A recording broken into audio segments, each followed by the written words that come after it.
नमस्कार, मैं हूं शंकर। न्यूज बाइस्कोप में आप सबों का स्वागत है। बात करेंगे बिहार की। तो बिहार की सियासत नीट पेपर लीक मामले को लेकर पूरी तरह से गर्मा चुकी है। आरोप प्रत्यारोप का दौर चल रहा है और कोई भी खेमा पीछे नहीं रहना चाह रहा है। पहले डिप्टी सीएम विजय कुमार सिन्हा ने तेजस्वी को निशाने पर लिया था, तो उसके बाद अब आरजेडी की बारी थी। आरजेडी ने भी कई तस्वीरें जारी करते हुए सवाल खड़े किए हैं। और ज्यादा जानकारी के लिए इस वक्त हमारे साथ हमारे बिहार संपादक एस के राजीव जुड़े हुए हैं। राजीव जी, जिस तरह से नीट पेपर लीक के मामले को लेकर एक एक दिन गुजर रहा है, नए नए खुलासे सामने आ रहे हैं और आरोप प्रत्यारोप का दौर भी तेज होता दिखाई दे रहा है। आने वाले दिनों में लगता है यह मामला और तूल पकड़ेगा, क्या कहेंगे? नहीं, देखिए उदय, दरअसल में नीट को लेकर के जो है वो आपको पता है कि जो 5 मई को जब परीक्षा हुआ था और जब 4 जून को जिस दिन लोकसभा चुनाव का परिणाम जारी हो रहा था, काउंटिंग हो रही थी, उसी दिन इसका रिजल्ट जारी किया, जबकि ऑफिशियल डेट जो है वो 14 जून था कि 14 जून को इसका जो है वो रिजल्ट जारी किया जाएगा। लेकिन 10 दिन पहले ही रिजल्ट जारी कर दिया गया और उसी दिन से ये विवाद जो है वो बढ़ना शुरू हुआ। हालांकि आप उसके पीछे अगर आप जाएंगे तो मई में ही जब एग्जाम, तो नीट पेपर लीक को लेकर एक तरफ छात्रों का विरोध प्रदर्शन चल रहा है और दूसरी तरफ लगातार सियासी बयानबाजी का दौर थमता नहीं दिखाई दे रहा है और दोनों ही खेमों से एक के बाद एक बयान आ रहे हैं। आरजेडी एक तरफ आरोप लगा रही है, दूसरी तरफ दोनों ही खेमों से आरोप लगाए जा रहे हैं। अब बड़ा सवाल यह है कि आगे इस मसले पर क्या होगा। एक बार फिर हमारे साथ हमारे बिहार संपादक एस के राजीव जुड़ चुके हैं, उनके पास चलेंगे। राजीव जी, जिस तरह से आरोप प्रत्यारोप पक्ष विपक्ष के बीच चल रहा है वो लगातार बढ़ता दिखाई दे रहा है। देखिए वही मैं बता रहा था आपसे उदय जी कि किस तरीके से जब प्रश्न पत्र जले हुए मिले थे 2 सेंटर पे, तो उसके बाद इस पूरे मामले की जांच का जिम्मा जो है वो ईओयू को दिया गया था। और आपको जान करके बड़ी हैरानी होगी कि बिहार पुलिस को ये जानकारी खुद नहीं मिली थी, बल्कि झारखंड पुलिस का ये फ़ोन आया था और वहाँ से यह कहा गया था कि NEET यानी कि नीट की परीक्षा में जो है वहाँ पर गड़बड़ी हुई है, वहाँ आप लोग पता कीजिए। और उसके बाद फिर ईओयू की टीम ने जो है वो विधिवत नीट को, यानी कि जो NTA है, नेशनल टेस्टिंग एजेंसी, उसको एक पत्र लिखा और यह कहा कि जो ओरिजिनल परीक्षा पत्र की जो कॉपी है, क्वेश्चन पेपर, उसको आप भेजिए। लेकिन NTA के द्वारा वह नहीं भेजा गया। और उसके बाद हर एक दिन कलई दर कलई जो है इसकी परतें जो है वो खुलती चली गई। और उसके बाद इसमें कुल 13 लड़कों का नाम आया था इस पूरे मामले में। और उस 13 में से 4 लड़कों को पुलिस ने उसी समय गिरफ्तार किया था और उस 4 लड़के की निशानदेही पर जो है वो सिकंदर यादव की गिरफ्तारी हुई। अब देखिए, सिकंदर यादव जो है वो बिहार सरकार के इरिगेशन डिपार्टमेंट में जूनियर इंजीनियर के पद पे है और उसका संबंध जो है वो तेजस्वी यादव के जो PS हैं, पर्सनल सेक्रेटरी, जो कि BPSC से होते हैं, प्रीतम यादव, खगड़िया के रहने वाले हैं जी, उसके वो साले लगते हैं, उनके वो साले लगते हैं। तो ऐसी स्थिति में इसकी जांच की आंच जो है वो तेजस्वी यादव तक भी पहुंची। और फिर आप देखे होंगे कि इस तरीके से विजय सिन्हा जो बिहार में उप मुख्यमंत्री हैं, उन्होंने किस तरीके से विधिवत प्रेस कॉन्फ्रेंस करके पेपर दिखाया और पूरा आरोप जो वो तेजस्वी यादव के ऊपर मट दिया गया। अब आरजेडी की बारी थी तो आरजेडी ने भी उस आरोप का जवाब दिया। फिर इस पूरे मामले में संजीव मुखिया का नाम आता है। संजीव मुखिया जो है वो रंजीत डॉन का आपने नाम सुना होगा, एक जमाने में मेडिकल माफिया रंजीत डॉन को कहा जाता था जी। तो रंजीत डॉन से मुखिया का जो है वो कनेक्शन निकल करके सामने आया।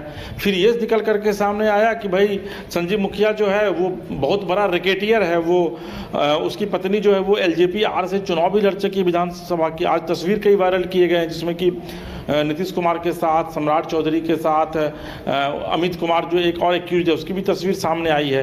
तो ये मामला जो है वो लगातार पॉलिटिकलाइज होते चला गया और जिस तरीके से पूरे देश भर में प्रदर्शन हो रहा था, उसके बाद कहीं ना कहीं से धर्मेंद्र प्रधान जो शिक्षा मंत्री है, केंद्रीय शिक्षा मंत्री हैं, आज भी आप देखेंगे कि लोकसभा में जब धर्मेंद्र प्रधान शपथ ले रहे थे तो विपक्ष नीट नीट चिल्ला रहा था।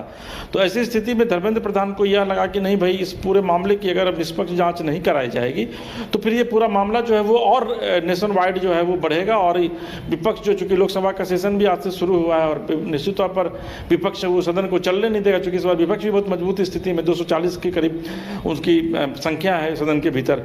तो उसके बाद कल इस पूरे मामले की जांच का जिम्मा जो है वो CBI को दिया गया है। अब देखिए, CBI की 2 सदस्यीय टीम आज पटना पहुंच चुकी है। पटना में आकर के विधिवत सरकार की तरफ से आदेश जारी हुआ पुलिस डिपार्टमेंट को कि भाई आप पूरी फाइल जो है ईओयू को कि आप CBI को सुपुर्द कर दीजिए। CBI की 2 सदस्यीय टीम को पूरी फाइल जो है वो सुपुर्द कर दी गई है और उस पर अब नए सिरे से छानबीन की जा रही है। इस बीच में आप देखे होंगे कि ईओयू की तरफ से फिर जो 9 बच्चे जो रेस्ट अटेंड नहीं किए थे, ईओयू नहीं आए थे, उनको फिर से नोटिस भेजा गया। उसमें से 2 बच्चे आए और 7 बच्चे फिर उसमें से नहीं आए। इस बीच में जो है सो कल परीक्षा भी एनटीए ने लिया है, जो 1563 बच्चे थे जिनके ऊपर की ग्रेस मार्किंग का आरोप था, उसमें से भी आप देखिए कि 700 कुछ बच्चे, 52% बच्चे ही मात्र उसमें अपियर हुए। तो ये पूरा मामला जो है वो उलझता जा रहा है। हालांकि सुप्रीम कोर्ट इस पूरे मामले को मॉनिटर कर रहा है। सुप्रीम कोर्ट ने कहा कि नहीं भाई 6 तारीख से जो है काउंसलिंग शुरू हो जाएगी। वहीं दूसरी तरफ एग्जाम भी फिर लिया गया, उसमें बच्चे अपीयर नहीं हुए। तो अगर काउंसलिंग शुरू कर जाता है ना, सुप्रीम कोर्ट ने यह क्लियर किया है कि अगर काउंसलिंग शुरू कर दी जाती है और उसके बाद भी अगर पूरे साक्ष्य सुप्रीम कोर्ट के सामने आते हैं तो एग्जाम को सुप्रीम कोर्ट रद्द कर सकती है। लेकिन आगे क्या होगा, क्योंकि सीबीआई को 2 महीने का वक्त दिया गया कि 2 महीने के भीतर आप अपनी जांच रिपोर्ट जो है सौंपे।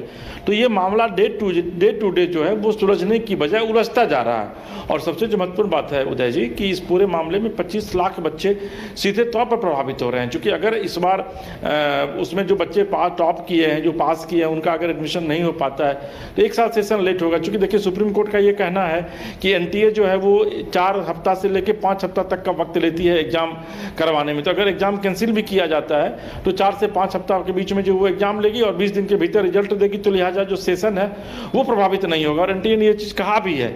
लेकिन अब क्या कुछ सीबीआई जांच में निकल कर आता है। 8 तारीख को सुनवाई होनी है सुप्रीम कोर्ट में। 8 तारीख को सुप्रीम कोर्ट इस पूरे मामले पे क्या डिसीजन लेता है, इस पर तमाम लोगों की निगाहें हैं। लेकिन नीट जैसी संस्था, एनटीए जैसी संस्था जो नीट का एग्जाम लेती है, कम से कम वहाँ पर अगर इतने बड़े पैमाने पर अगर बगलिंग हो रहा है तो निश्चित तौर पर ये बहुत ही चिंता की बात है। और देखिए कि उसके बाद से लगातार कई एग्जाम कैंसिल किए गए हैं। नेट जेई का जो उसका परीक्षा जो है प्रोफेसर से जो लोग जो बनते हैं उसमें भी परीक्षा में भी क्वेश्चन लीक हो गया और वो मामला भी सीबीआई को दे दिया गया, एग्जाम कैंसिल कर दिया गया। कल रिवेन्यू डिपार्टमेंट के दरोगा की पटना में परीक्षा होनी थी, वो उसका प्रश्न पत्र जो है वो लीक होने की जानकारी मिली है, उसका भी पेपर लीक होने की जानकारी मिली तो उस पेपर को भी, उस एग्जाम को भी रद्द कर दिया गया। तो आखिर सिस्टम में लैप्सेज कहाँ है, यह एक बड़ा सवाल है कि पूरे देश के साथ साथ बिहार जैसे प्रदेश में अक्सर जो है वो पेपर लीक की बातें होती रहती है। विपक्ष तेजस्वी यादव लगातार बयान दे रहे हैं कि जितने भी बीजेपी शासित राज्य हैं वहां पर पेपर लीक हो रहा है। बाकी में आप देख लीजिए, उत्तर प्रदेश में, आप गुजरात में देख लीजिए, हरियाणा में आप देख लीजिए, तो हर जगह पेपर प्रश्न पत्र लीक की तो घटनाएं सामने आ रही है। और इन घटनाओं के बीच अब बिहार में राजनीतिक बयानबाजी भी तेज हो गई है और ये पूरी तरीके से एक मामला जो है ये पॉलिटिकलाइज हो गया है। जी उदय जी। चलिए राजीव जी, देखने वाली बात ये होगी कि आगे इस पर क्या कुछ होता है और बिहार की सियासत में इसकी गूंज कब तक सुनाई देती है, ये भी देखने वाली बात होगी। राजीव जी, हमारे साथ जुड़ने के लिए और तमाम जानकारी देने के लिए आपका बहुत बहुत धन्यवाद। वहीं दूसरी तरफ नीट मामले को लेकर आरोप प्रत्यारोप का दौर इस कदर तेज हो गया है कि दोनों ही पक्ष और विपक्ष के बीच पुरानी तस्वीरें सामने लाकर एक दूसरे पर ठीकरा फोड़ने का सिलसिला भी शुरू हो गया है। आज जेडी की तरफ से भी नई तस्वीरें सामने लाई गई हैं, नीतीश कुमार पर भी सवाल खड़े किए गए हैं और अब देखने वाली बात यह होगी कि इसका जवाब क्या कुछ आता है, क्योंकि लगातार इस मसले को लेकर आरोप प्रत्यारोप चल रहा है।